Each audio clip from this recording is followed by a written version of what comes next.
going on, everybody? Adam Maness here for Open Studio. Just setting everything up. About to hit one of my favorite records from the early 2000s. Oh, look who we have here. What's up, Peter Martin? What's up? What's up? How's it going, dude? Hold on, hold on. How's it going, dude?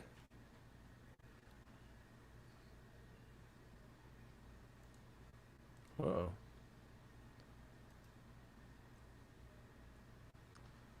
Pete, can you hear me? Pete, are you there? Peter Martin. Check, check. Peter Martin.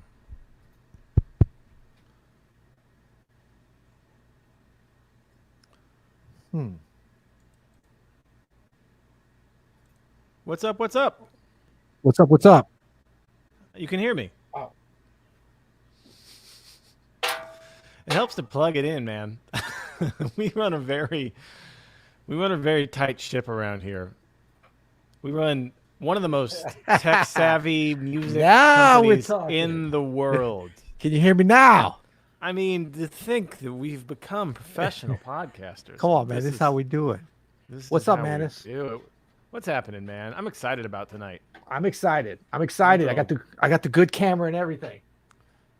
Let me ask you the most important question. What's the pairing tonight? What do you got? So I'm going to get the bottle in a second, but this was kind of a surprise pairing. It's a Chianti, which is good because my parents, long story. It's from Parker's Wine Table, but via my parents who came over socially distanced on our back porch last night. And we had half a bottle of a beautiful Chianti Reserva, perhaps. And I'm going to get the bottle in a second to be able to talk a little bit more about that. Oh man, that is so great. That's so great. I have not yet socially distanced anything with my parents. I haven't seen them in 2.5 months, so I'm really looking forward to getting out to High Ridge sometime. And you've done excellent social distancing then. Yeah, no, we've done Extreme. Lots of Zooms, regular Zooms, but I haven't seen them in person in a long time. So yeah, we're all itching. So we're listening to one of the great records from the 21st century, even though it's the year 2000, and our producer Andrew would argue that that's still the 20th century.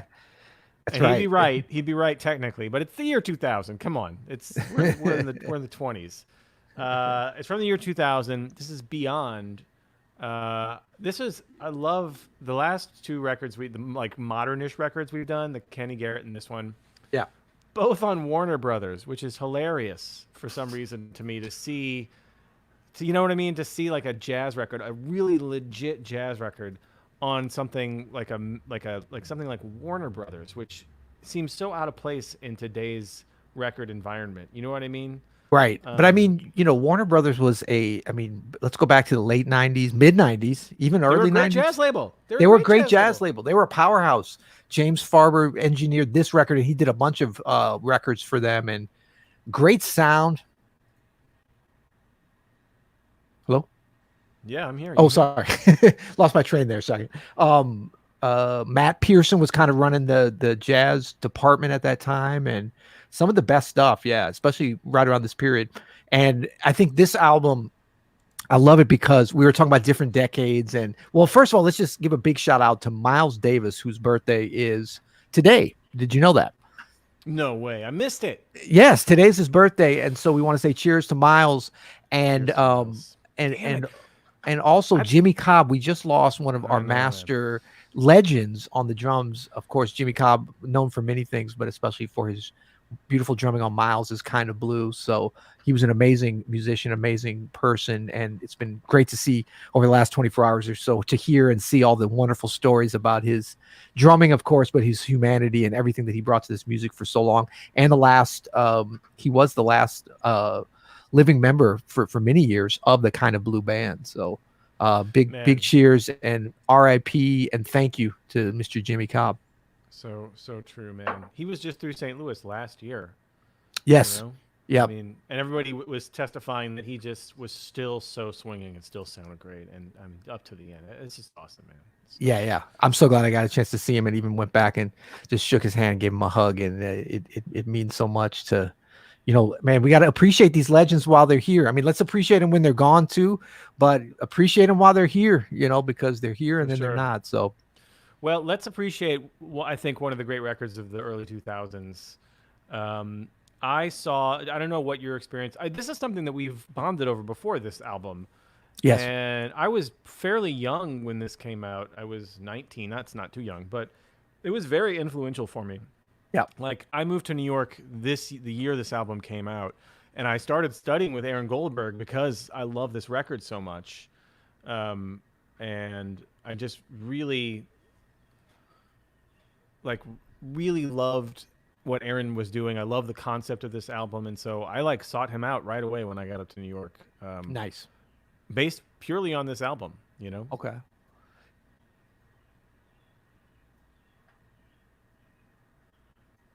You there? Yep, Pete? I'm here. Sorry. You busy? Hey, I mean, no. You froze up for a second. Then I was like, am I freezing? I don't know. Sorry. Oh, am I freezing? Yeah, just a little bit. Just a little bit. It could be something on my end. And then let's just get the sound here. Somebody's saying that you're quiet in comparison to me. I can be a little bit loudmouthed at times. So. Yeah, I pulled my mic just a little bit closer, but okay, here we go. So, what do you want to start? What do you think? Yeah, I think we should start. The only thing on this, I was thinking about this the last couple of days. There's so many impact moments, and of course we'll note some of them, but mostly we'll just listen to them together. And first of all, thank you guys, everybody, for being here. This is number 4 of our listening sessions, and we're having fun. And we couldn't do this. Well, we could do this without you guys, but it would be a little awkward, a little weird, just the two of us. But but there's so many impactful moments on this record. But I mean, as much as I've listened to it and even done a little light analysis, I think how the record starts, Reuben Rogers on the bass, is the most impactful, which is weird because, and I don't want to overanalyze before we get into this, but it's strange because you would think, oh, there's going to be a drop off then. The most impactful moment is at the beginning. But no, it's but a doorway to things to come. I mean, it's like going into a beautiful palace that has this wonderful architectural, an interesting door, but it's not like understated and then builds it up. I mean, it starts at a high, in my opinion, high impact moment. I'd love to hear from you guys in the chat after we hear this and after we get into a couple tracks, if you agree. But I think it sets the bar high and then it's going to stay there. I agree. It starts with, so the first track is called Courage, asymmetric aria. Yeah. Right there. And it starts with Reuben and Aaron's left hand, doesn't it? Or does it start with just Reuben? Yep. I think it's because it kind of sets the tone for that theme that runs throughout the record of the bass and the left hand syncing up, which is, I'm a sucker for that sound. I ripped this sound off so much after this album came out. Way too much, probably. Still do. It's great. It's fantastic.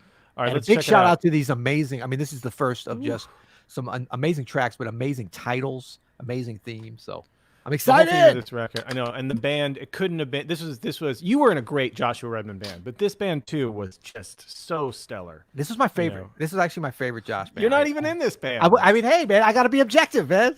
That's why this band has been around for 20. This is 20 years now. 20 years. All right, let's check it out. This is. I went full screen on it. I love it. All right, this is Courage. Let's check it out.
Wow. Man.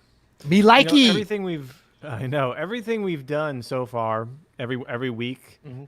has had a great opening track. I've noticed that the Yes. great albums that we're picking, they all have that at least that one thing in common, which is the opening track just sets up the album in such a perfect way. I think the programming again on this album is just amazing.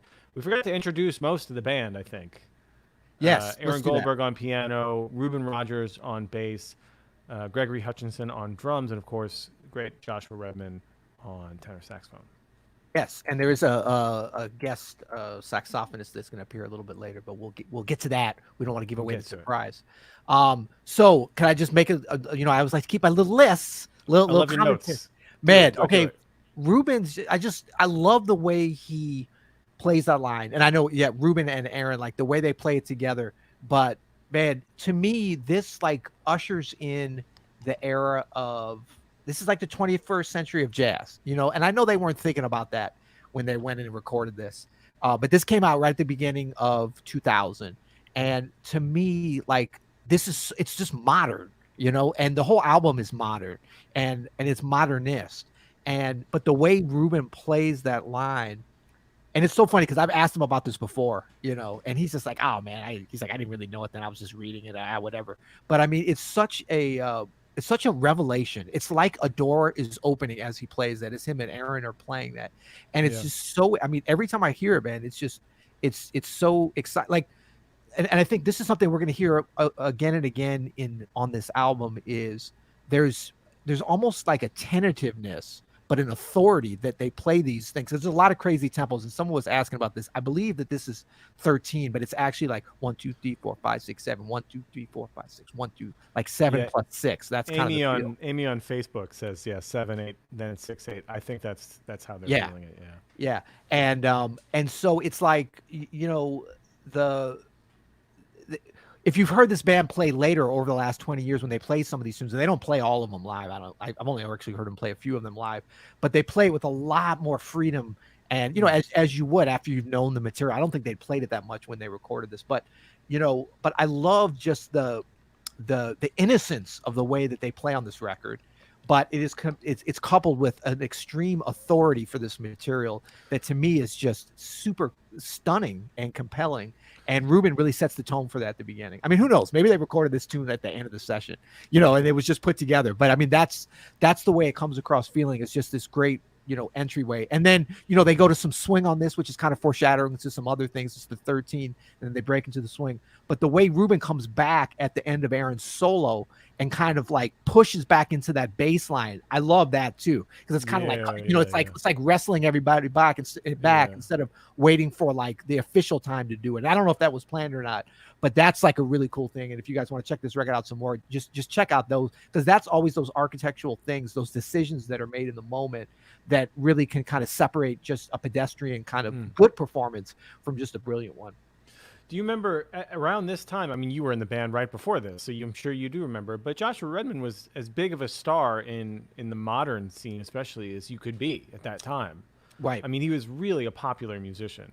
I saw this band tour this record, and I remember it just being packed here at the Bistro every set for I want to say 5 or 6 nights straight. I mean, it was it was just like spilling out the doors. Yeah. And the music was spilling out the doors too, man. This was a fun band to see live because, as you said, even then, this was in support of this record, and they were definitely playing, I want to say 5 of these tunes at least on the sets that I saw. Yeah. And they were a lot freer than what you hear on the record. I mean, this one actually, Courage, was probably the one that I remember being the most inside. Yeah. Like the most that sounded like this recording, because I think they kicked off the first night that I saw them. They kicked off the set with this, this is a great set opener too. Oh, it's great. Fantastic. I would totally kick off with it too. It's just an incredible way to start an evening. Yeah.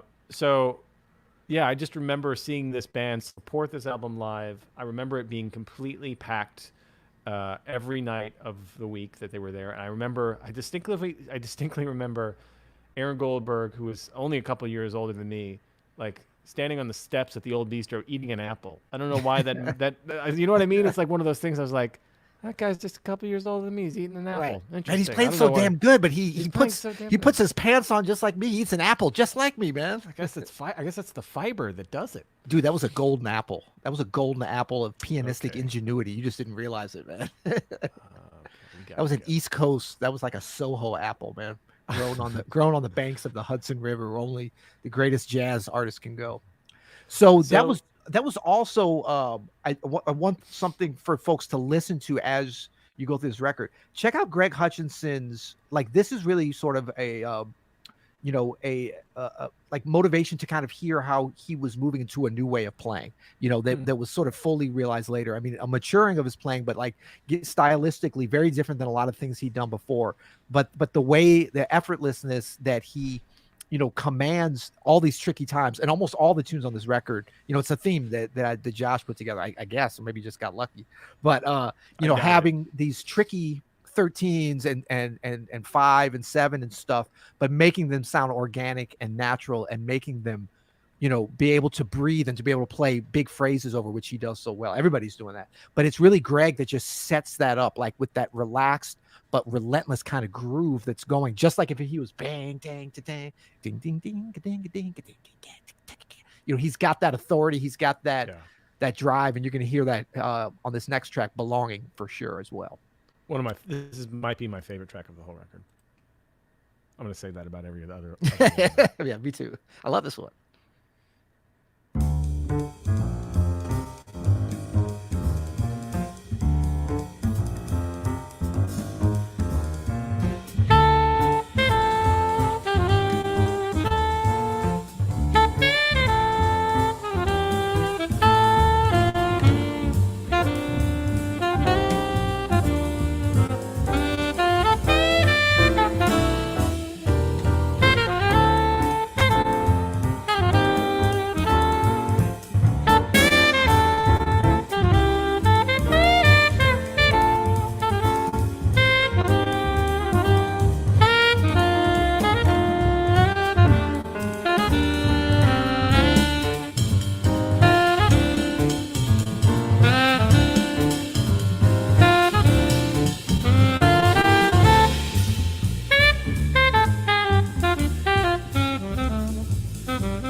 Yeah, I like What a great ending, Oh, it's man. so great, man. I mean, and that's part of that, these little architectural moments that happen that, it's dramatic and it sets things off, but it's part of this larger tapestry of ideas and what sets like, we've been talking about the last few weeks. One of the big things we really believe in is what makes a great jazz album or any album is one that you not only want to listen to from beginning to end, but you as a listener are rewarded for listening to it in order from beginning to end, just like you walk through an architectural space the way the architect intended, or maybe not even the way they intended. And, one room reveals itself to another. Yeah, you could just be dropped into a room and it'd be like, wow, this is such a cool place. But when you move through the space the way it was intended by the artist, you're rewarded. And this record, very much like that little element comes back later in different ways. And it's great for a listener. I mean, it's great for us to geek out on, the chords and all the things, but like to this, you don't need to know anything. You just need to put your ear close to be rewarded by hearing that. And then that sets you up for where we're going to go next, It's a beautiful sounding album from this era too. Yes. Big shout out to James Farber on this. Actually, I think I'm assuming I'm sure this is the James Farber sound. So if it's not, it's James Farber. We were talking about that. Stole all his mics and setup. We were talking about some of the foils of the piano sounds from some of the stuff in the early '60s. Nothing wrong with this one. I know. Nothing wrong with this piano sound. Farber's piano sound. I mean, I think the saxophone, all the horns there, it's very clean and it's not like overly reverb, but it's got like that precision, but it's got the fullness, right down the middle. And it's it's a great sound. I was just trying to figure that one out. I think I hear that as like 4.5, 4, like 1, 2, 3, 4. No, wait, 1, 2, like 1, 2, 3, 4. Actually, I'm not really sure. If only we could ask Joshua Redman what the hell time that was in. Is it in not? Oh, whoa! Hey! What? That's a perfect setup. We gotta get you unmuted though, and then we're gonna be rolling. What happened to my skins in Fortnite? It was amazing. What's up, Josh? What's up, dudes? Sorry, I'm a Luddite when it comes to this stuff. I'm just you're killing it, man. You just airlifted yourself into this. We're all right. I wanted to be on my phone, but whatever. What's up, guys? Hi, Adam. How's it going? How you guys doing? What's up, Josh? Good. How you doing? I'm doing well. This is probably the most I've ever had to listen to any of my music after any of my albums after I've actually finished them.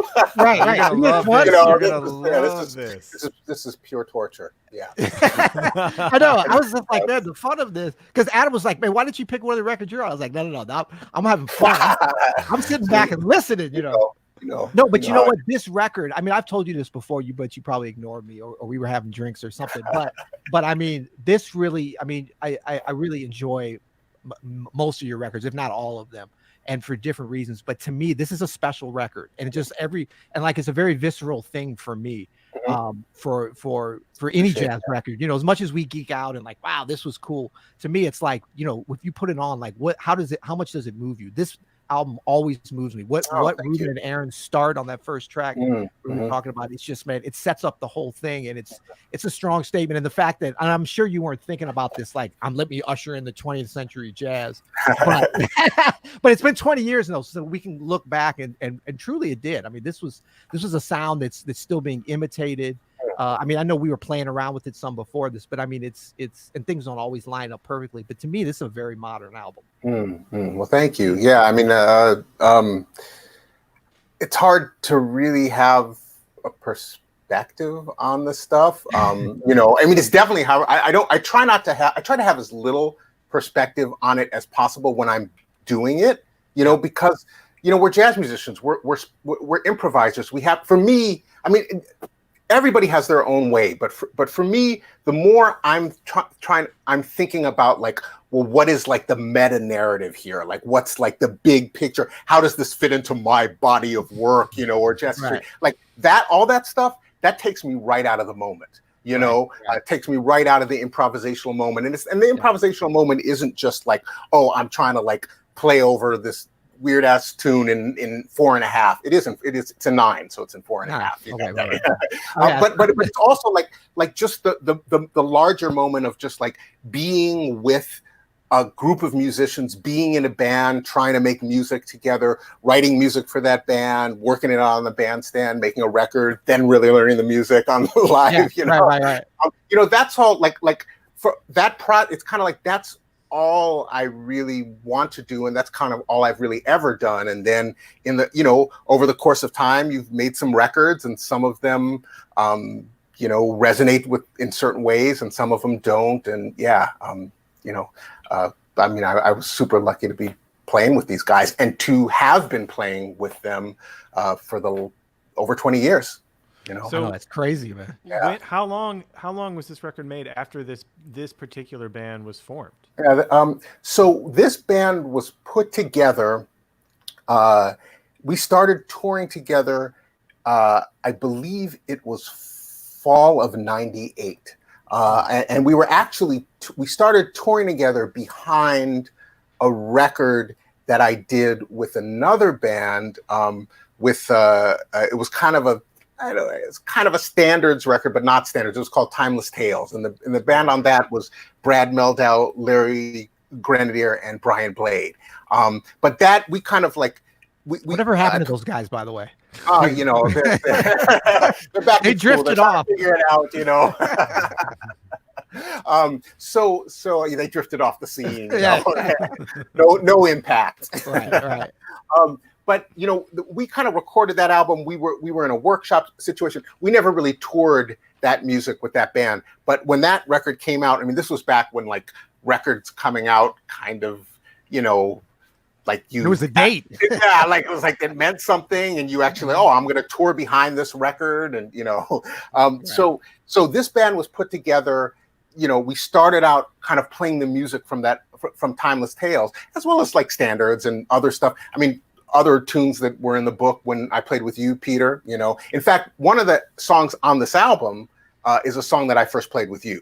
The ballad Never Ends. Never End. Yeah. So we started playing together in '98, fall of '98. And then I think I started writing music specifically for this band sometime in '99. So, and this was also a time when it was like, we were on the road a lot, and I was on the road almost all the time with just this band. It wasn't like that. Now, it wasn't like I'm doing this project and this project and this project. It's like I'm playing with this band, Right.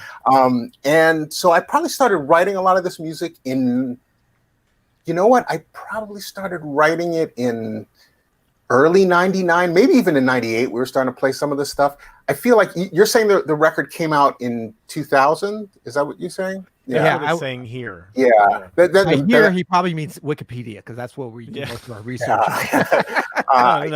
That's what I recollect as well. That sounds right. So I'm not sure if it came out in the spring, then of 20, then I would have been writing.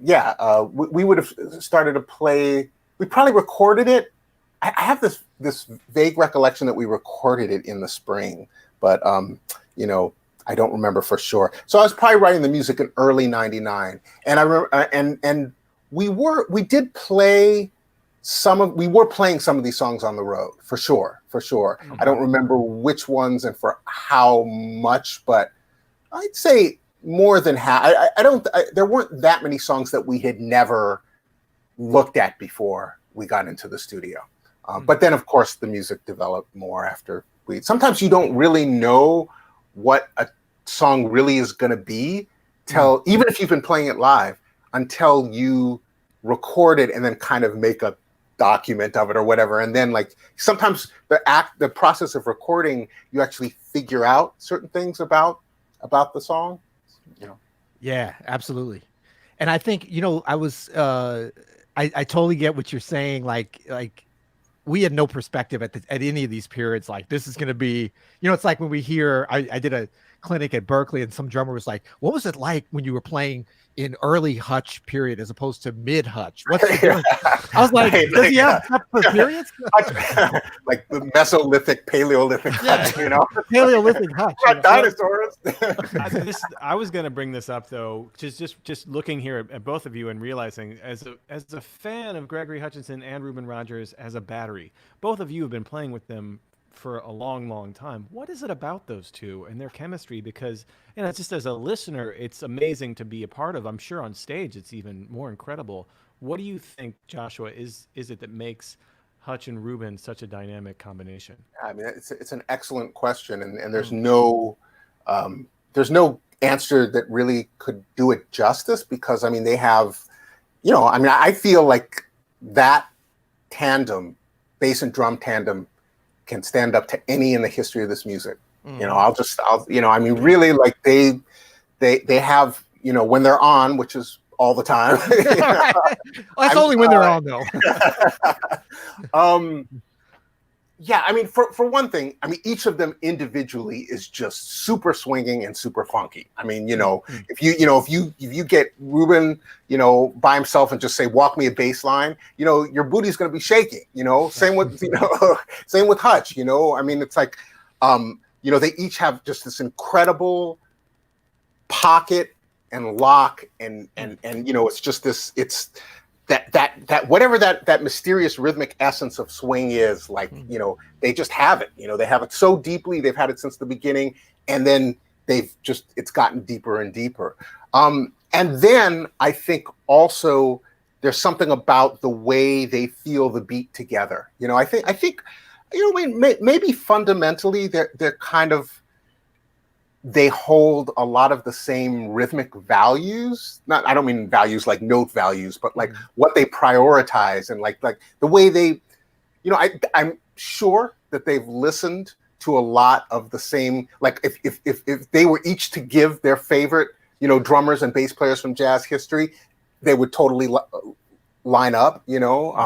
I think that they each, you know, I think they both feel the music in the same way, and they want it to kind of, they want to generate the same thing on the bandstand, you know? And then I guess the only other thing I would add is that what they have is, you know, they create this great sense of grooving forward motion, you know, like rhythmic forward motion, like the sense of the music wanting to move forward. It's relaxed, you know, it's cool, but the beat is driving you forward.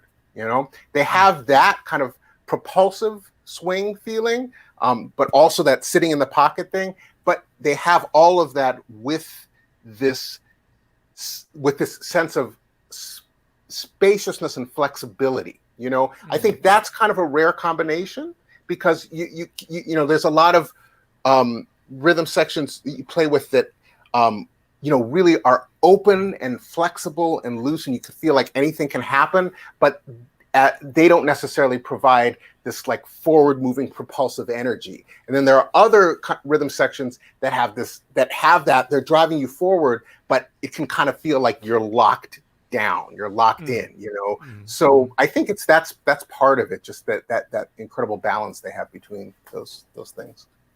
Awesome. Yeah, what he said. Well, we don't want to torture you, but we are here to listen to this album. I mean, I can always take these off. So you just motioned me when the track is done. Will do. Speaking of that ballad that started, Peter, when you were in the band, that's what's up next. Never End. Shall we? Beautiful. Love it. Let's do it.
Come on. Wait, hold up a second. I'm checking pitch. Yeah, perfect. Okay, I was good. I was just checking. Damn, I thought it might have been 1 cent off. No, it turns out it's not. This guy had his phone out the whole time. Oh man, that's kill. I've always loved that tune. I love the way y'all played this. The Aaron's. I mean, this is another thing about great records. We were talking earlier, Josh, before you came on. Just like I'm a big believer in great albums rewarding the listener for putting their ear in, nothing about G minor 7 or none of that, but just sitting and listening from beginning to end and how it reveals itself, as opposed to, yeah, you can jump in the middle and hear a beautiful ballad. You can hear a great sax solo. You can jump over here to a drum solo. But if you sit and listen, how the album reveals itself. And I think Aaron's comping on here. And it's always funny because, you know, whenever we make records, you don't ever know exactly how it's going to come together, but you hope something that you do will be more than just, okay, I'm going to comp behind this. But to me, it's so like the restraint that he shows, and then some things that he plays are so like impactful. And I've heard this a lot before, but it still reveals something new each time I hear it, which is another hallmark of a great recording, where it's like, you know it, and you know what's going to happen next, but it reveals itself in a different way if you're willing to listen. And I love everything you guys play, but Aaron's comping on that is brilliant. Thank you on behalf of Aaron. But I actually have an interesting. It's funny because I was also this is the first time I've heard this track literally since the record was mastered. late 99. Yeah. And it was really interesting because listening to this track again brought back a lot of memories, but specifically about our approach to the song, and even more specifically Aaron's comping. I remember and I'm trying to I want to make sure I tell the story correctly, because I don't want to come across as like any sort of value judgment, or that like, okay.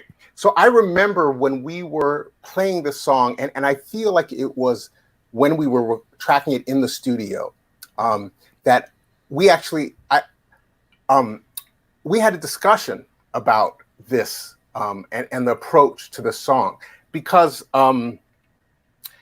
as Peter, as you know, like as a horn improviser, I tend to, I can be very sometimes aware, sometimes too aware of the other things that are happening around me. I mean, not too aware, but let's just say like, especially at that time, I feel like, I feel like maybe I've changed somewhat. I'm a little, I can be a little, I very easily, my attention is grabbed if I hear a pianist play, a certain chord, or if I hear a certain melodic idea, or like with drums, if I hear a drummer play a certain fill, and like my instinct, kind of my natural, my happy place, or my normal place is to just go to that and like respond to that. And Aaron is one of the master compers. The way he comps over ballads, I feel like his kind of, the way he like his happy place, or at least was his happy place over ballads. But even now, I mean, I play with him a lot. We play ballads all the time. Like he always plays incredible voice leading, plays the changes, always super supportive. But there's really, really a tremendous amount of melodic content in the way he the way he moves through a ballad. I mean, the way he moves through everything, but it's so apparent in a ballad because a ballad is so slow. Like, so he'll be playing the chords, and they're super supportive, and they're completely integrated with everything. But like there's usually a melody at the top that's a really strong, clear, declarative melody. Yep. And at that time, I think, like, especially playing a ballad, hearing that sort of counter melody, against what I was doing, was in a certain way, like I couldn't stay focused on just like trying to deliver a strong saxophone melody. So right. We actually talked about this, and I think that I at one point said, hey, could we try it, where it's just more of a more still. And like now listening back to it, it's super still. Like, I was like, it kind of shocked me, like, well, because I'm so used to hearing Aaron, like, he comps like, the way like Herbie would move through a ballad, like a really beautiful, clear melodic line in the top of his chords. And you don't hear that on this in the same way. You're kind of hearing him more play like, I don't want to say pads, but like playing on the beat, a chord. So there's a real kind of sense of like stasis to the performance. I'm not saying, it's interesting to me because it's kind of different than what I'm used to, Yeah. And it made me realize, we had this conversation. I think he was kind of like, yeah, I don't really hear it that way, but I'll do it that way. And your session, so okay. I mean, that was back. Yeah. Oh, I'm sorry. I got someone here that might have something to add to that. Oh, whoa. I wasn't spying. I wasn't spying, I swear. I didn't even know what was happening. I mean, I just got this random WhatsApp message, and I was like, oh really? This is happening now? Okay. This is happening right now. That's some incredible timing right there. Aaron Goldberg. We didn't set that up. No, we did not set that up. We did not. I'm still not even sure what's actually happening, but hi, everybody. Nice to be here. So, Aaron, we are listening to the Beyond album that you are such a huge part of, and just talking about it, and we're streaming to a couple different places, and thanks for being here. Great. Yeah, man. Yeah. We just honored to be here. Thanks for WhatsApping me. Yeah, man. Yeah, exactly. We just listened to Nevermind, and we were talking about Never End. Never End. That's Nirvana. Nevermind. That's Nirvana. I haven't gotten there yet. That's coming next. That's going to be part of the meta narrative right there. Got my baby, baby dangling in the pool. That's right. When I have some grandchildren, I'll throw them in the pool. That's right. Ruben Rogers. What's up, Ruben? There's the bassist du jour. And your ears are definitely burning. I just said more nice things I've ever said, and then Josh piled on with even more nice things, man. It's like it's a love fest in here. It's a love fest, man. Apparently, we need to love fest him an Ethernet cable or something. I think you gotta get off that. They got Wi-Fi. Get off the Zorus. Get off the Palm Pilot. Hey, my stuff is messed up. No. My stuff is slow. What? Tell me what. It's Oh, potato quality. Potato quality. Baked potato. I'm sorry. I'm in the backyard in my Oasis. Sorry. I'll go closer to the house. Excuse me. Yeah. Go closer to a cell tower. Before we get too deep into the rest, into Leap of Faith and everything, I'm wondering, Ruben or Aaron, what are your memories of this band, this period of this band, making this album? Do you have anything that sticks out? Yeah, they just sucked. Yeah, I knew it. I'll ask one thing, because Ruben, you've told me this before, and I think Aaron, maybe even you too, and you guys can let me know. But whenever I talk about how much I love this record, I know Ruben, a lot of times you've been like, "Oh man, we didn't really know how to play together yet." You're always very dismissive of it, and I think Aaron, that's not true. That's not true. No, I mean, no. You said, "Oh, I didn't really know the tunes as well. We play them much better." You definitely said that. Okay, well here. Well, of course, as we played the songs some more, I mean, they grew and grew and grew and grew, and I mean, we were very fortunate to be a working band. So we of course, I remember what the songs got to after we recorded it, So that's probably what I meant, But I mean, no, we were fortunate to be a working band that was able to work, a lot of that music. And, you didn't want to hear a lot of that music when we first started it, that's for sure. Well, playing. Sorry, go ahead. No, Mm-hmm. please. I was gonna. I mean, I think with the process that we were able to play, it was fresh, and we would, basically we would rehearse at sound checks, and the process that went into it to develop to get to what got onto the record. I mean, that's priceless. I mean, I don't downplay, the process at all. I just that was real, what we were able to develop in the beginning, and it just grew and grew, and we documented then, and then we continue to even, take that music to another plateau,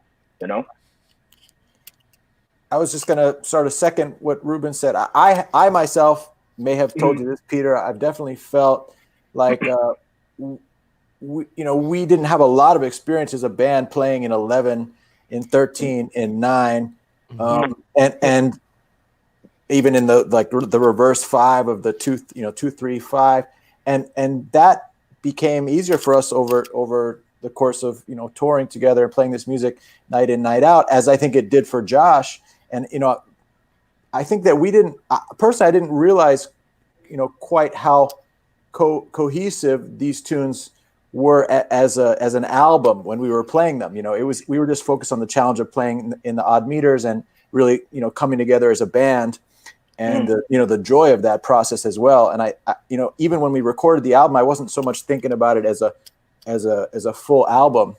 And when I've come back to it later, I noticed two things. One, what an amazing album it is, and this is credit to Josh.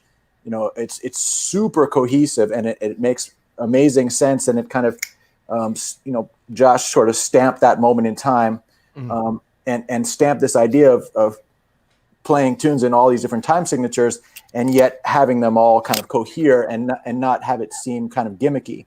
It doesn't feel gimmicky at all, and when you're listening to it, you're not really thinking about what odd meter it is, but yet they're all kind of like a step beyond what we had all been comfortable doing before. And I think that might even be true for Josh too. But it took a while for us to really learn to nail that stuff and to make it sound natural. And and we did, I think, over the course of touring the album, but I didn't feel like we had gotten there at the moment when we walked into Avatar and recorded it. And that, that sort of has to do with the way that people used to make records, which is, less true now, but it was completely true in the 90s and going all the way back to the 30s, 40s, and 50s, which is you would write music for the date. You bring in the music. If you're lucky, you have a couple rehearsals and maybe a gig or two or a couple of gigs, and then you record it, and then you go and promote the album by playing the tunes night in, night out. And that's when it really starts to get killing. And in fact, as I think Josh, I assume you would agree, but I'd love to hear his opinion here. And I'm yours too, Peter. I think that it seems to be the case now that people prefer to actually tour the music first and then record it after it's kind of gotten to a certain level. And from my perspective, that makes for better albums. But,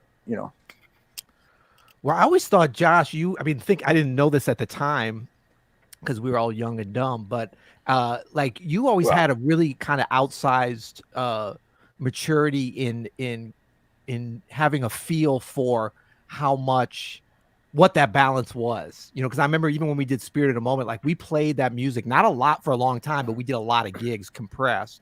And, I think you probably had a better feel. I mean, for us, we were less like, let's just go in and record, or we can do it again. It doesn't make a difference, And I think that you've at several pivotal points have been able to, maybe it was conscious, maybe it wasn't, but you've been kind of able to nail that balance. And I think what I'm realizing now is like I'm a much better judge of this album than any of you guys that are on it, because none of you guys listen to it. None of you guys listen to it. I mean, I bet none of you have ever listened to this record from beginning to end since you mastered it, Josh.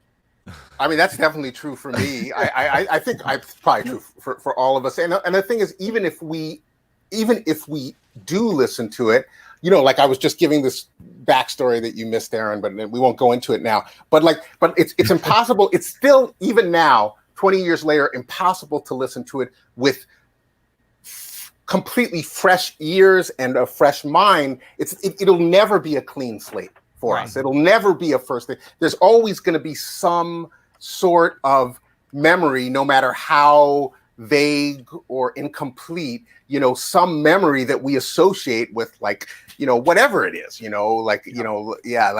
like struggling on this tune, or not feeling good that day, or man, I remember when we nailed this, like we had played a lot of this music live. Like this wasn't one of those dates where where I just brought a bunch of music into a date that we were, back then. I mean, as far as the timing and hitting the nail on the head in terms of like when is the sweet spot to record, it's definitely not something that I feel like I mastered then or have mastered now at all.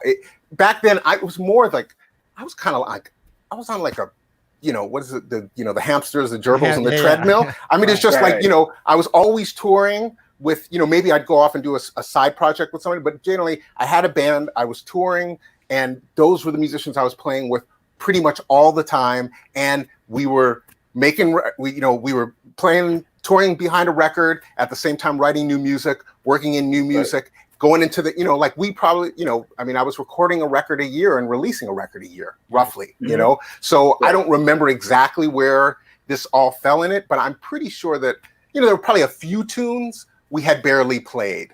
But a lot of them we had, I don't know, we had looked at them. We had played them on the gig, but they were still hard. I mean, they were still hard. For sure. And there is, I mean, there is kind of like, I mean, I never considered it a concept record, and I still don't, but there were some organizing principles, in the sense that, like, I mean, Aaron was saying, I mean, I was kind of, somewhat, mildly obsessed with odd time signatures, and I mean, one could argue that, like, it's kind of our generation. I mean, I'm trying not to take too much of a historical perspective, but like, okay, like when I got to New York in 1991, like, if you went to a jam session, someone calling a tune in 5 was like kind of a little exotic, but it was like, yeah, let's do it,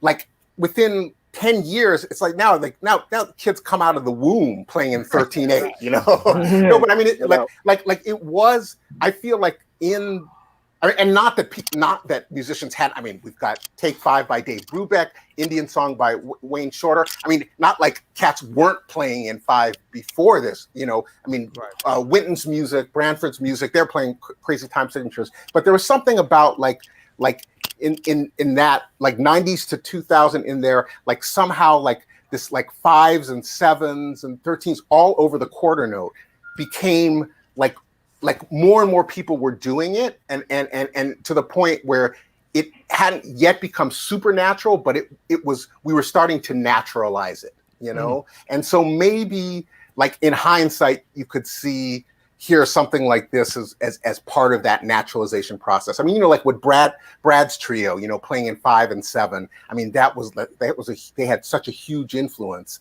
over just making that sound natural, But here we had like a tune in 13, a tune in 9, a tune in 10 that we'll never play again, 6. So which one is that? Suspended Emanations. Yeah. But yeah. Yeah, Ruben never quite got that one. Some of them stick, some of them don't. Oh, it's funny. I had to go ahead and look at the tune list online here. That's how they do all it. right. Yeah, I got you. No, yeah, wow, yeah. Balance, Courage, Leap of Faith. Those are the hits.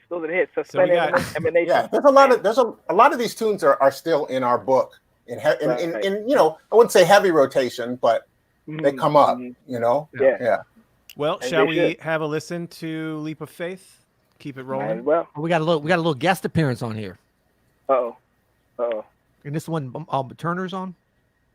Oh, that's true. Yes. Yeah.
Amazing. Leap of faith from beyond. What's up, everybody? Yeah. Come back in. Hey, man, that was a 90s fade right there, wasn't it? That was a requested fade, is what it was. I requested. We got a little side chat going on. I said, fade it when my solo comes in. So y'all heard that? We did not fade this great record down. That was not us. It's on the record. By the way, I also want to just mention that I can see the live comments here, and a few people are asking me questions, but I don't seem to have any way to actually respond to the live comments. I can only do in the chat. So thanks, everybody. You can talk. You can say it if you want. I can talk, but I don't want to. I don't want to give them that much acknowledgement. No, I mean, I appreciate all the questions, but I can't type a response. So. Yeah.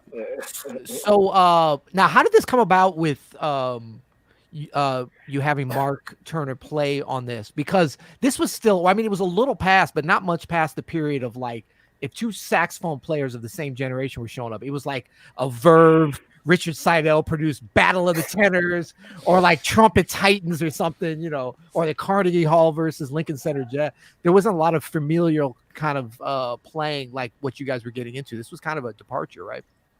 A departure from records that were being presented at that time. Oh yeah, well, I mean, I thought I got a sense that where you were going was, I mean, like the concept of like, you know, the two tenors or the three tenors, or even more importantly, the concept of the tenor battle. You know, right. I mean, this is like the opposite of that. Yeah, I mean, I hope so.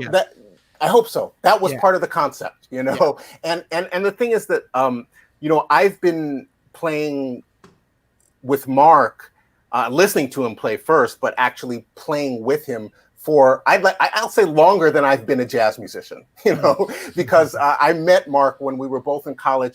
He was at Berklee College of Music, I was at Harvard, and you know, I met him and we, you know, I started going, you know, we hung out and we'd play jam sessions together, and you know, but that was before I had no idea what was going on, and I had no plan to be a musician, you know. So I've been making music with Mark, playing with him for longer than I've been a real jazz musician, and we lived in a house together with a bunch of musicians. When I first moved to New York, there was a house in Brooklyn, so we were actually housemates for I think a year or something like that. And you know, the one thing, I mean, we could spend the next, you know, 5 days talking about all the great things about Mark and playing with Mark, but I do feel like there has never once been a sense playing with him of any sort of like, there's never been like a tenor battle, thank goodness, because I would always lose.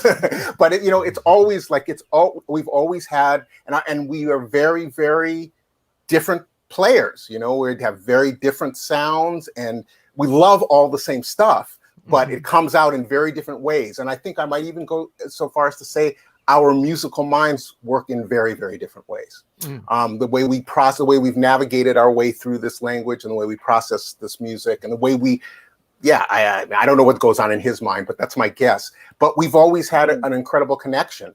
And part of the backstory for this music was, you know, there is kind of, and that it's in the title, it's in some of the song titles, there's a kind of little spiritual existential quest thing that kind of is the like a certain little thing that was going through my mind when I was writing this music. And so the idea of having Mark come and play with Mark, a two tenor thing, that was really, I just knew it was going to be not this kind of battle, but this real kind of conversational, hopefully communion, spiritual kind of feeling. That was something that I was aware of, and I knew that with Mark, if I could do it with anybody, it would be with Mark.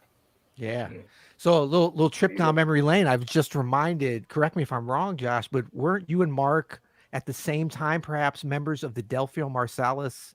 No. In fact, I was fired, and Mark was you guys were the gig. You know, Delphio went through. I think he was going through basically a band every 2 weeks. You know, right. But Mark got the gig and kept the gig. So Mark actually moved down. we were housemates in Brooklyn, and he left and he moved down to New Orleans to play with Delfio's band, not just to do that, but yeah. So he was in the band for a long time. But yeah.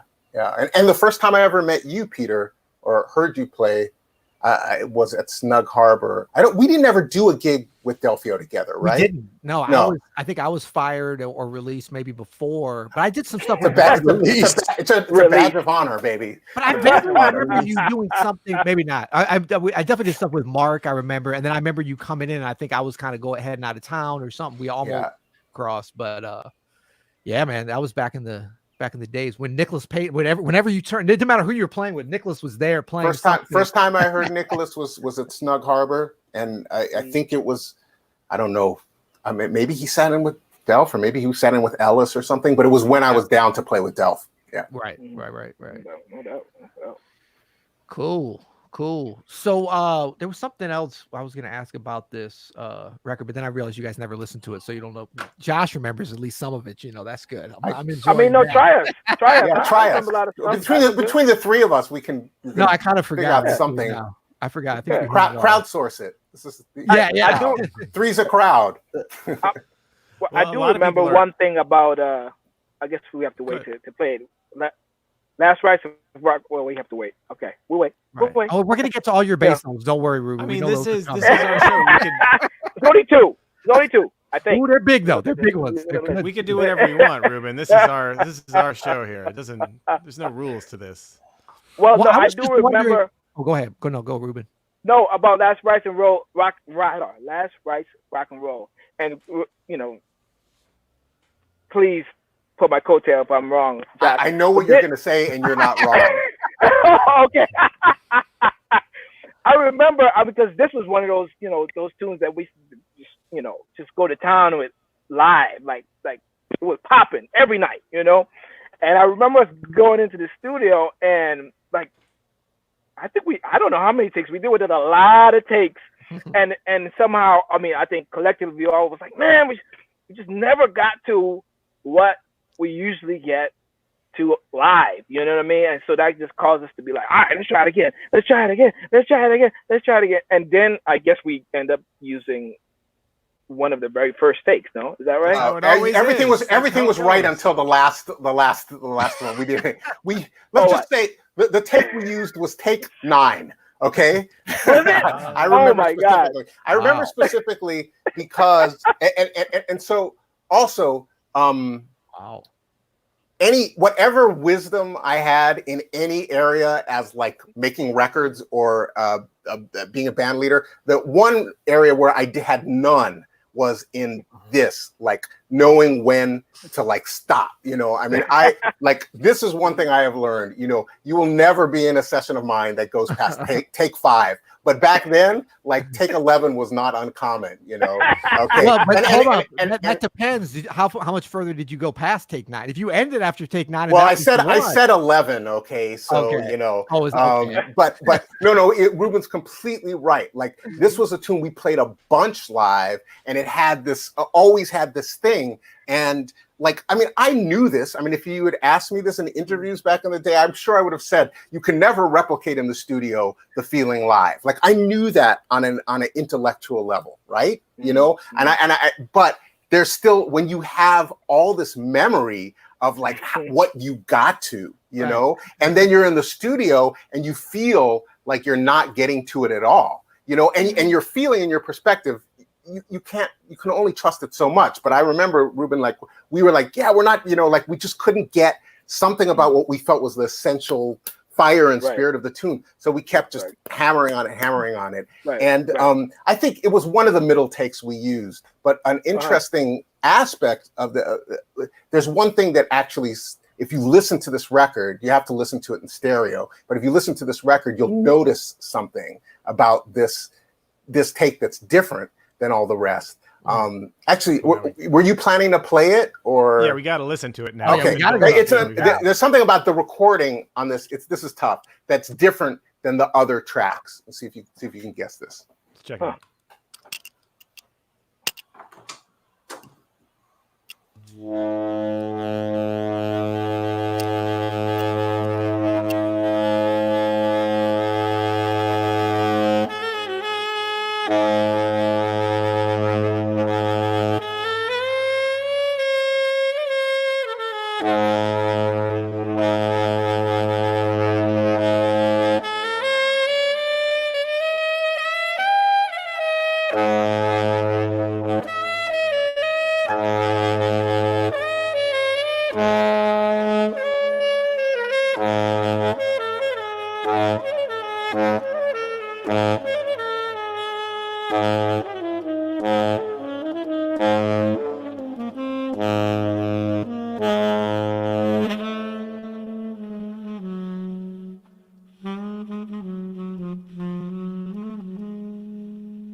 Yeah.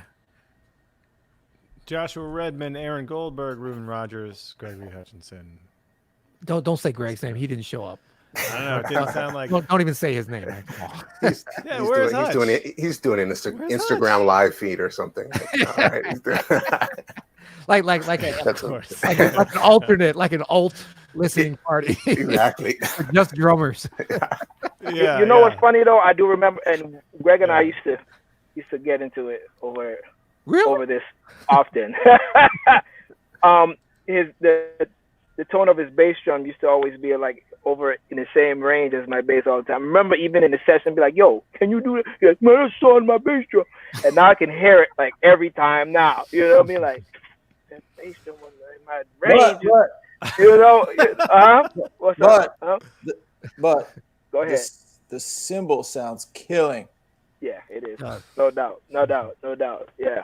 James And Farmer was somehow able to separate everything out. He didn't have a problem. The cymbal sounds killing, yet I remember Farber was, and yes, it was James Farber who engineered this, Peter. Even Farber was struggling on this because we had Greg in one of the smaller rooms, and he had just got. I don't think he had been playing it that long, and it was a one of his cymbals. You can hear him switch back and forth. One of them is, it doesn't sound washy on the recording. I mean, it sounds great, but it was washy. I mean, Farber was like, I remember vividly him like, I don't know what to do. And he, Farber saying he doesn't know what to do with something, like really trying to figure it out, because we had him in a space that that cymbal didn't work well naturally in the space, but all's well that ends well. What was different about the track? Did anyone hear it? You would only hear it if you were listening in stereo. Which I mean, that gives you a little clue. The piano is mono on this track, and the reason why is because on this take, for some reason, in the middle of Aaron's solo, one of the side mics fritzed out or something. So the only way, and so when we were going, I remember what was with Farber. He was, kind of helped me sift through this stuff. And I think at that point I had picked a few takes, but wasn't sure which one. And this was one of them. And I was, praying, don't tell me that this is the best take. And Farber's like, this is the best take. And this is the one where we discovered we knew that's where the piano mic had dropped out. So the only way to salvage it was to put the entire piano in mono. Some poor audio engineering intern just lost his mind. At least I think it sounded like it was mono to me listening back, and I really remember that. So either it's just like it was a lucid dream, or I think that's right. I think that's right. Yep. And that was you recorded this at Avatar? Yeah, Avatar. Power Station. It was Avatar then. Yeah. Now called Berkeley Power Station. They're even open now. Avatar C. So it was in the smaller of the two big rooms, and we had Greg on the side. What did you remember about the piano? Did they bring that piano? The piano sounds killing, Aaron. Yeah. Do you remember the piano?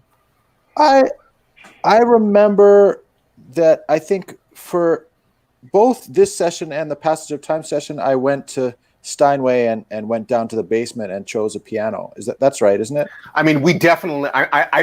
I'm sure that's true because we definitely brought in a piano because Avatar didn't. We weren't. Those Yamahas. Yeah. So if you chose it, that would make sense. Yeah. Yeah. Yeah. I mean, that was the shit to go into the basement of Steinway and check out all their best pianos. Yeah, that was I'll that take was that thing. one. Yeah, that one's mine. Wait, hold on. Let me try this other one again. Can you give me an espresso? Okay, let me try it one more time. No, I did not say an espresso. An espresso. So we can't get out of here without listening to at least a couple more. Like, I gotta hear Balance. I can get out of here without listening. And you can, and you should, if you'd like to. Any of you all, if you. But you know what? I just want to say one thing, and if you guys anybody needs to take off, man, I just appreciate you guys being here. This is such a cool thing. Pleasure. To get but it really reconfirms confirms to me. So I saw you guys I guess it was about a year and a half ago in St. Louis, the same band. So 19 years later or whatever, playing at Jazz at the Bistro right around the corner here. And I mean, I've seen you guys and played, over the years, but I remember sitting there at the bar on the drum side, and like the joy from listening to you guys play, like everything really came full circle. Like as much as I've enjoyed playing with each of you and listening to you at different situations over the year, I have to say that like listening to you play is like, it's kind of next level. I mean, it's so fun to be in there, but like I mean, it's not like when we're playing together, we're not listening to each other. Of course we are, but it's like in the service of the music. But to be able to like sit back and just bathe in all that and listen, man, it's really a joy. And I'm not saying that I prefer to listen to you guys than play with you, but I kind of am a little bit. But, but to me, this record was sort of the beginning of that. I remember when it came out, I was like, whoa. I mean, it just got me as one of those records. And I said at the beginning, I don't know if you guys heard it all, but it was like this, when it's so interesting to get into the meta and to hear how things unfolded. And then you hear it's like Take 9 and it's these different things. But however it came about, like, a document came out, a beginning to end kind of thing and I listened to this today again from the beginning to end. And a lot of albums, nobody got time for all that, but I mean, this really holds itself. I mean, there's some things, Ruben, you do at different times, and Aaron, and I mean, everybody. I mean, like on your solo, Aaron, when like you kind of cued to go, and Greg sort of went in a funny way over to that other symbol, but it was just so, man, it gets me every time. Like it could have been so square, it could have been like stack them, bang, which we know Greg has tendencies to do sometimes, but for whatever reason, in a great way, But I mean, the rapport that was there, and it's brilliant stuff. So thank you guys. Yeah, and that's the last time y'all hear that from me. Next time it's back to the regular hang. Good time. No, I know. Like especially during this time for all of you, you were just making a bunch of stuff, just albums all the time, and just kind of rolling as Josh, you had kind of alluded to. But this was such a hugely impactful album on my just life as a person. I mean, I just would listen to this on repeat for 6 months. Those are profound words. Yeah. Well, I mean, it's just like you never know when you're making this stuff, who you're going to reach with it. And so also Adam grew up in a very underprivileged part of St. Louis, and he only had one CD growing up. So that's why it was so one CD. I went to New York and I was like, where's Aaron Goldberg? What's funny is that, I'm gonna get you your DAT player back, Josh, in the next week. I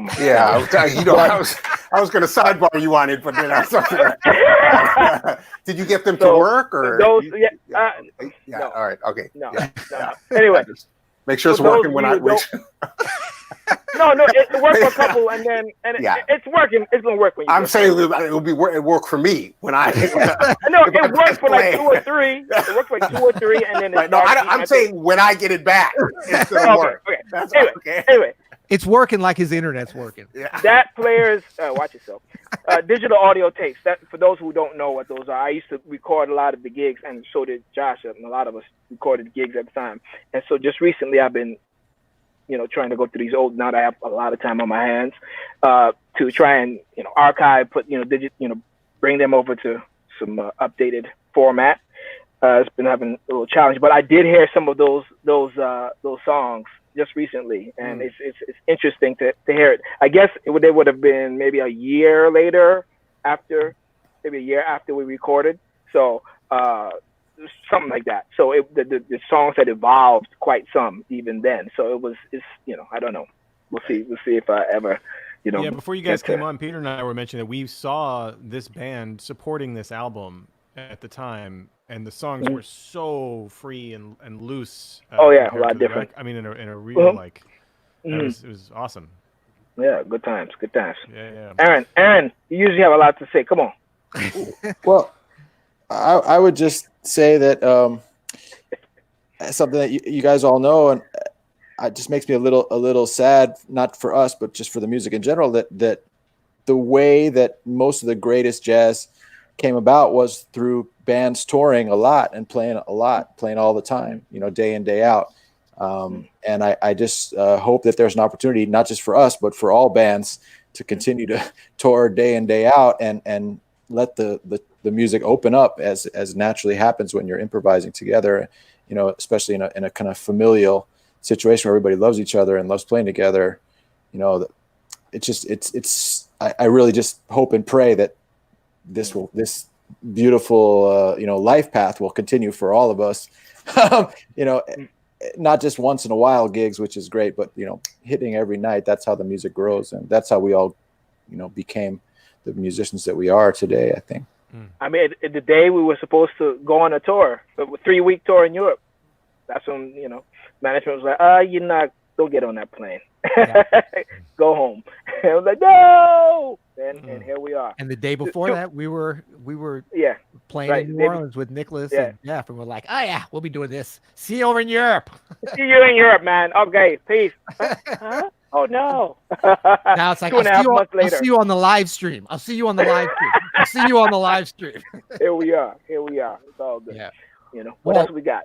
Yeah. Well, thank you guys so much. Why don't we pick one more track, and then because we're like so far over. Thanks to everybody for listening, and we didn't get through a lot of questions because we got the cats on here. We got time for the questions. No, the stories are. Yeah, the stories are where it's at. Yeah. No, but we want to invite you guys. We do this every week. Well, we've done it for 4 weeks, so we don't know if it's 4 weeks or 40 weeks. But we did John Cole. I don't know if I didn't see Josh, you, Ruben, or Aaron. Oh, anyway, we've been doing this. Yeah, I've been there. But we did John Coltrane Crescent. And then we did, what else did we do? Miles Davis. Songbook. Oh, yeah, Kenny Garrett's Songbook, 90s. Oh, yeah. And then we did that, and actually these two records, this with you guys coming on, as you know, this came up just like in the last few minutes for everybody. I mean, today. And I wanted to do this and Songbook because I see those two records. I mean, stylistically and playing, they have some of the same influences. They're not necessarily connected, but to me, like those are two of the most impactful and just well-crafted albums. Not that you guys haven't played on and made a lot of other really good albums, but those two albums, like those are ones that I just like when I want to hear something killing and I want to think and I want to feel. Those are two that I put on. So, and what else did we do? Kenny G's Songbook. Oh no, that's next week. Sorry. We did Miles' My Funny Valentine. There you go. Yeah. Slouch record. That was last weekend. Yeah. Right. So.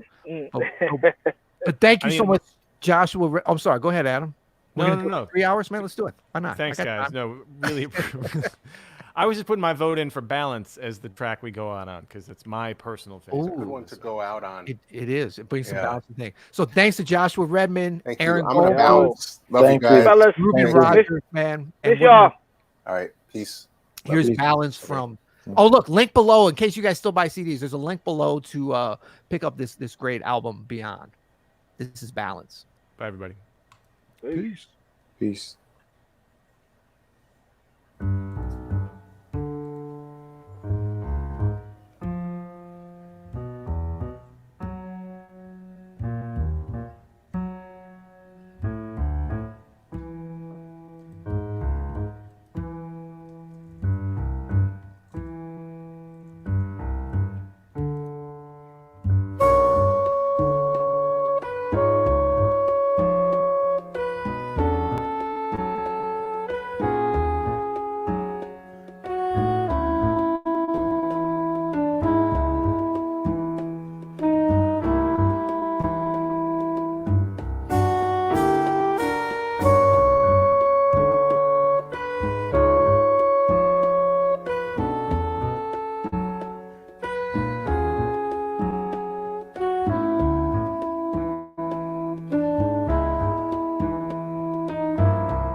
I love that track.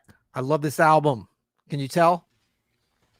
I know, man. That's legit my favorite one. That one's my favorite. That one's my favorite. Yeah. I know. Yeah. I mean, and I wish I know. well, we Josh gave us so much great stuff, but the balance, the titles are great. We didn't talk about that enough.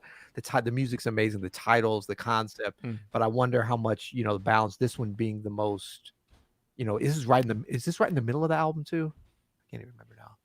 Yeah. Yeah, exactly. So I mean, it's like balancing out. There's a lot of thought put in this kind of stuff. I think either that or he got lucky. But I think knowing Josh, that he had a cool plan on this. But it's with all the different meters and the different grooves and stuff, this is it's a smaller thing. It starts there, but then it grows into something, and to me it's a real focal point of the record.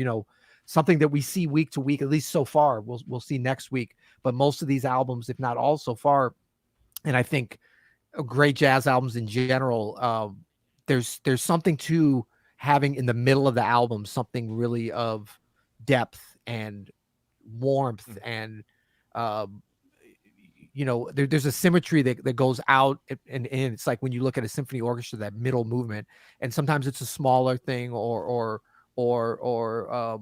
slower, but not necessarily. It's just, I don't know, there's something that really pulls your ear in the middle of the record on a great record, and this track for sure does. It really does, man. This was really fun. It was different than the other ones we've done. We didn't get to listen to the whole album. Josh was having me fade down one of his solos. I know, man. He got super he was like, this is a long track. We should let the cats talk. I was like, oh, okay, cool. Yeah, we got to explain that to everybody, because we were texting back and forth, and Josh was just like, okay, you can fade that out now. I mean, he wasn't insisting, but we would never do that otherwise. Yeah. It's your record, we'll do what you want. But no, I think it was cool to we didn't get to listen to all of it or whatever, but it didn't get too long. It was nice to hear. I mean, it was really great to hear their stories about being in that band together and working on the music, and it's such a thoughtful album, and you really get the sense that this is it's a sign that how much of a great communicator Joshua Redman is. He's so thoughtful. He's such a thoughtful person. You know what I mean? Right. And so his personality really comes out on this album in such a cool way, or at least his personality, from who he was at this time. It's just incredible to kind of put that with the person as he talks about it. It was neat. Yeah. And you know what? He's the same. He's the same person now. I mean, of course, we're all older and wiser, I'm sure, in some ways. But I mean, Josh had that same spirit when I first met him, when we were in our early 20s, mid 20s, early 90s. I guess early 20s. And, he's a great combination as a band leader and as a player of being able to be very thoughtful and calculating, but totally free and improvisatory. Totally in the moment. Yeah, totally. Because a lot of times we'll think about somebody's like, oh, I want to plan everything out. There's a certain part of Josh that he likes to plan out. And I think when you get a great album like this, we really get the rewards of that. But there's a lot of, he's very much, he loves to be challenged, very much he's just an improvising fool. So that always comes across too. So when you get those combinations, and I mean, it was fun hearing him talk at the beginning about, Ruben and Greg as a rhythm section.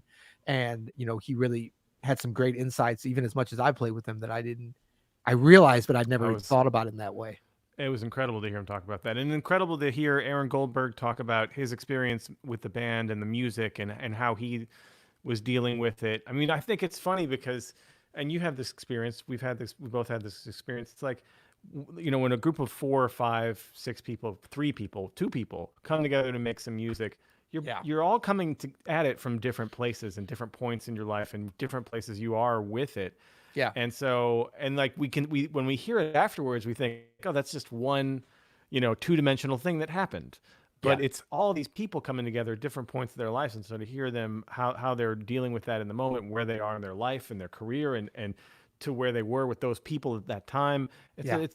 Hearing the complete picture from Ruben and Aaron was just incredible, and great to see them too. Great. I haven't seen Aaron Goldberg in so long. It was awesome to see him. Yeah. And I loved his words at the end about, live music. And, I think too that this just reinforced and kind of reminded me how much whenever we make a recording or paint a picture or do a ballet or whatever, anything that we do. How many ballets are you doing? Well, do you know by the guy named Peter Martins by any chance? Oh, he got canceled. Oh yeah.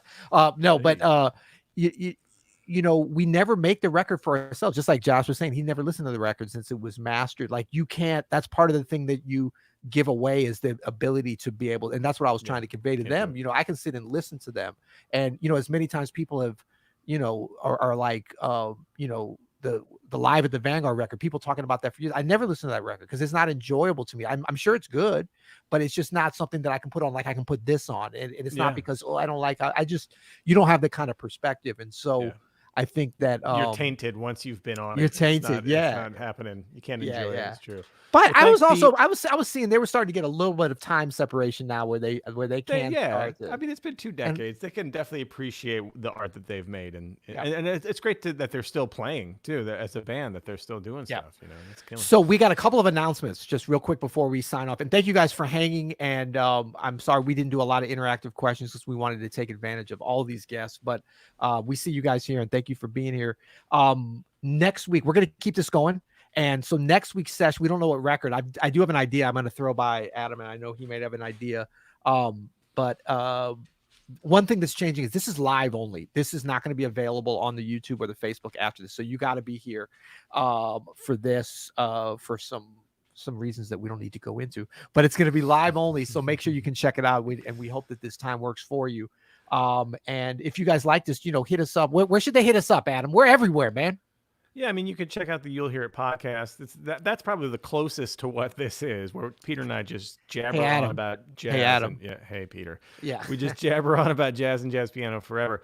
Or you can go to openstudiojazz.com and check out all of our courses and all of our content over there. There's, you know where to find us. We're you know where to find us. Yeah. But look, so this was number 4, and we're gonna do we're not even gonna up the game. We started at such a high level with the albums that we're just gonna maintain. We're gonna maintain. We're just gonna enjoy the experience. This is amazing. It's amazing. Yeah. Well, but thanks everybody for being here. Thanks, Adam. Thank you, Peter Martin, for putting together such an amazing night. You know, getting these cats here and wrangled. And I know it's it was funny because we when I said what about Beyond, you're like, oh, absolutely. And then like this morning, I was like, wow, I wonder if the guys. Let me just text them and see what happens. You know, we were gonna do it anyway, but. So if we do any Monk next week, who are you gonna text? I know exactly.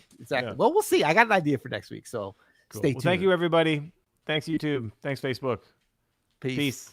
Later, everyone. Thanks, Peter. Later. Thank you.